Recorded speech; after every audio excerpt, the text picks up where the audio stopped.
రైతు మిత్రులందరికీ నమస్కారం. సో అయితే ఈరోజు మనం US 7067 ఏదైతే పత్తి బ్యాగ్ ఉందో దాని గురించి ఫుల్ డీటెయిల్స్ తెలుసుకుందాం. ఎందుకంటే మా చేను పక్కనే మా బ్రదర్ అయితే ఇది యూజ్ చేయడం జరిగింది అయితే పెట్టడం జరిగింది. అయితే దీన్ని టోటల్ వివరాలు అయితే తెలుసుకుందాం. ఎందుకంటే మన తెలంగాణ రాష్ట్ర, ఆంధ్ర రాష్ట్ర, ఈ తెలుగు రాష్ట్రాల్లోన ఈ US 7067 ఎక్కువగా అంటే ఇష్టపడతారు. మరి దీన్ని లాభాలు కూడా, ఎందుకంటే దిగుబడి కూడా ఎక్కువగానే ఉంది. మరి సో ఇది పత్తి ఎలా ఉందో తెలుసుకుందాం. మరి ఒక చెట్టుకు వచ్చేసి ఎన్ని కాయలు ఉందో దాని గురించి కూడా తెలుసుకుందాం. సో మన ఛానల్ పైన ఇప్పటికీ ఎవరైనా కొత్తగా కానీ ఉంటే మన ఛానల్ని లైక్, సబ్స్క్రైబ్ మాత్రం చేసుకోండి. అయితే US 7067 ఎప్పుడైతే నేను మార్కెట్లో వెళ్ళానో నాకు కూడా ఒక 2 బ్యాగులే దొరికాయి. ఎందుకంటే స్టాక్ నాట్ అవైలబుల్ అన్నారు. ఎందుకంటే దాన్ని ఎక్కువైతే మార్కెట్లో ఎక్కువైతే అమ్మబోతుంది అది. అయితే నేను కూడా బయట నుంచే తెప్పించాను. అయితే చూద్దాం మరి దాన్ని రివ్యూ ఎలా ఉందో, దాన్ని ఎన్ని కాయలు ఉన్నాయో. ఇదైతే ప్రస్తుతం ఇప్పుడైతే వర్షాల పైన పెట్టడం జరిగింది ఇది. ఎందుకంటే వాటర్ అయితే ఇక్కడ అవైలబుల్ లేవు. మరి ఎలా దీన్ని ఎన్ని కాయలు ఉన్నాయి దాని గురించి తెలుసుకుందాం. మన ఛానల్ కొత్తగానే ఉంటే సబ్స్క్రైబ్ చేసుకోండి. మరి చూద్దాం మరి ఎన్ని కాయలు ఉంది దీనికి. ఇప్పటి వరకు అయితే కాతా పూత ఎలా ఉందో, మరి ఫ్లవర్ డ్రాపింగ్ ఎంత జరుగుతుందో తెలుసుకుందాం. ఫ్రెండ్స్ చూడొచ్చు, ఇక్కడ దీని కాయలు ఎన్ని ఉన్నాయో మనం చూద్దాం ప్రస్తుతం. అయితే ఈ నుంచి అయితే దీని బ్రాంచెస్ మాత్రం కింది నుంచి ఉన్నాయి. చూడొచ్చు మీరు, ఇక్కడ కింది నుంచే బ్రాంచెస్ కానీ ఉన్నాయి. దీని కాయల సైజు కూడా బాగానే ఉంది. మరి కాయలు కూడా బాగానే కాసాయి. మినిమం ఒక చెట్టుకు వచ్చేసి అయితే ఒక 50-60 వరకు అయితే కాయలు ఉన్నాయి ఫ్రెండ్స్. చూడొచ్చు మీరు. అయితే ఒక బ్రాంచ్కి ఎన్ని కాయలు ఉన్నాయని మనం చూద్దాం. 1 2 3 4 5 6 7 అయితే 7 ఉన్నాయి. మరి దీంట్లో నుంచి అయితే కాసే కాయలు అయితే 6 వరకు అయితే ఉన్నాయి. ఒకటి అయితే కానీ ఇది 6 వరకు అయితే ఉన్నాయి. మరి ఫ్లవర్ డ్రాపింగ్ కూడా ఎక్కువ లేదు. చూడొచ్చు మీరు. దీని బ్రాంచెస్ ఎలా ఉన్నాయో చూద్దాం. మరి మనం చూడొచ్చు మీరు, బ్రాంచెస్ కానీ చూసేది ఉంటే దీన్ని, ఈ బ్రాంచెస్ కూడా చాలా బాగా బ్రాంచెస్ కూడా వచ్చేసాయి. మరి హైట్ అయితే చూస్తే కానీ బాగానే ఉంది.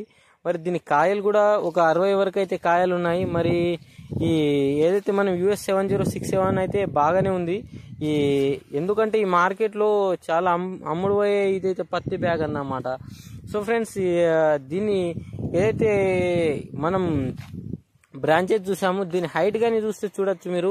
మరి చివరు ఇదైతే ఈ పైన భాగంలో కూడా ఏదైతే ఉందో బ్రాంచ్, దాన్ని కూడా కాయలుగా అయితే కాయడం జరుగుతుంది. ఇప్పుడైతే మొగ్గ వచ్చేసింది, అక్కడ పూత కానీ కాత కానీ వచ్చేసింది. మరి టోటల్ ప్లాట్ అయితే చూస్తే కానీ మనం అంత సేమే ఉంది. ప్లాట్ కానీ మనం చూస్తే కానీ ఇదంతా క్రాప్ కానీ చూస్తే మనం అంత సేమే ఉంది. చూడొచ్చు మీరు, కాయల సైజ్ కూడా చూడొచ్చు. మరి దీనిపైన ఎలాంటి రోగాలు అయితే లేవు ఫ్రెండ్స్. సో చూడొచ్చు మీరు, తెల్లదోమ కానీ ఏదైతే రోగం కూడా లేదు, అంతా అయితే క్లియరే ఉంది. మరి సో ఫ్రెండ్స్, మీరు కానీ ఎవరైతే ఇవన్నీ యూజ్ చేసి అని ఉంటే మీకైతే మంచిగా అనిపిస్తే కానీ ఒక లైక్, ఒక కామెంట్ మాత్రం చేసి చెప్పండి. ఎందుకంటే ఎలా ఉందో బ్యాగ్ రివ్యూలో మనం చూపెట్టబోతున్నాం. మరి దీన్ని ఎంత దిగుబడి వస్తుందో దాన్ని కూడా మీకు ఒక స్పెషల్ వీడియో తీసి అయితే మనం పెట్టడం జరుగుతుంది. సో ఎందుకంటే సో ఫ్రెండ్స్, ఏదైతే భూమి ఉందో అది ఎక్కువ అయితే ఇది అడవి ప్రదేశం. ఇది మా సైడ్ అయితే ఎక్కువ గుట్టలు, బండల్స్ ఉంటాయి. అందుకోసమే ఇది ఎప్పుడైతే ఎక్కువ వర్షాలు పడితే కానీ దీన్ని తట్టుకోలేదు. మరి తక్కువగా ఎప్పుడైతే వర్షాలు పడాయో అప్పుడు కూడా ఇది ఏదైతే కాతపూత రాలిపోవడం అన్నది దీన్ని జరుగుతుంది ఫ్రెండ్స్. అయితే అప్పుడు మనం కానీ మన దగ్గర అయితే వాటర్ కూడా అవైలబుల్ లేదు. అందుకోసం మనం దీన్ని ఎలాంటి అయితే ఇది చేయరాదు. ఎందుకంటే మనం ఈ వాటర్ కూడా ఇవ్వలేము. అందుకోసమే ఇది కొంచెం తక్కువ అయితే దిగుబడి వస్తుంది ఈ నేలలోన. ఎందుకోసం అంటే దీన్ని వాటర్ లేవు కదా, అందుకోసమే. సో ఫ్రెండ్స్, ఇక్కడ మీరు ఒక చెట్టుకు చూడొచ్చు మీరు. అయితే కింది నుంచి బ్రాంచెస్ ఉన్నాయి. మరి ఒక చెట్టు హైట్ కూడా బాగానే ఉంది. మరి మినిమం చెట్టుకు వచ్చేసి 50 కాయల వరకు అయితే ఉన్నాయి. చూడొచ్చు ఫ్రెండ్స్. అయితే సో ఫ్రెండ్స్, మీరు కానీ ఎవరైతే ఈ బ్యాగ్ పెట్టినట్లయితే మన ఛానల్ని లైక్, కామెంట్ చేసి చెప్పండి. సో జై హింద్.